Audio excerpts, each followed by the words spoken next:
барои пешгирии зӯроварӣ дар оила, ҳодисаҳои номатлуб ва муқовимат ба савдои одамон бахшида ба маъракаи иттилоотии 16 рӯзи мубориза алайҳи хушунат нисбати занон дар коллеҷи тиббии шаҳри Хуҷанд семинари омӯзишӣ баргузор гардид.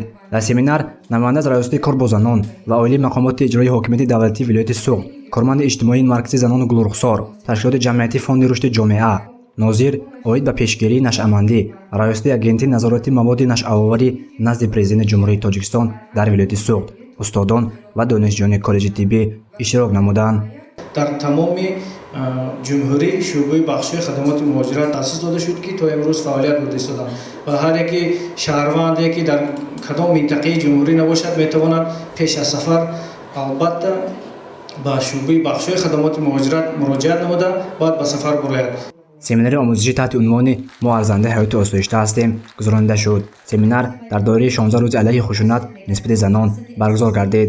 дар семинар сармутахассиси хадамоти муҳоҷирати вазорати меҳнат ва шуғли аҳолии ҷумҳурии Тоҷикистон дар вилояти Суғд дар мавзӯи муҳоҷирати бехатар ва ҳимояи ҳуқуқу манфиатҳои муҳоҷир маъруза намуд.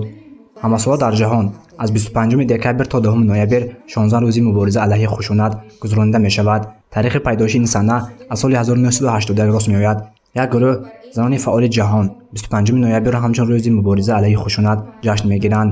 тибқи фармони Созмони Милли Муттаҳид аз соли 1999 пешниҳод намудааст, ки маҳз дар ҳамин рӯзҳо маъракаи иттилоотӣ барои ҷалб намудани диққати ҷомеа барои мубориза алайҳи хушунат гузаронида шавад.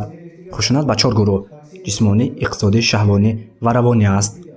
сабаби асосии таърихӣ шудани ин рӯз бо ҳодисае дар ҷумҳурии Доминикан соли 1960 содир шуда мебошад. дар асоси фармони диктатори Доминикан Рафаэл Трухлио се хоҳарон бо насаби Мирабал, ки фаъолони сиёсӣ буданд, ваҳшиёна кушта шуданд.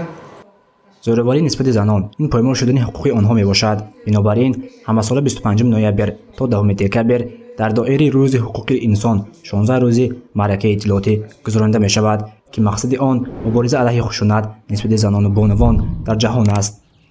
гузориши Насиб Ҷон Абдуев барои барномаи иттилооти Хабар.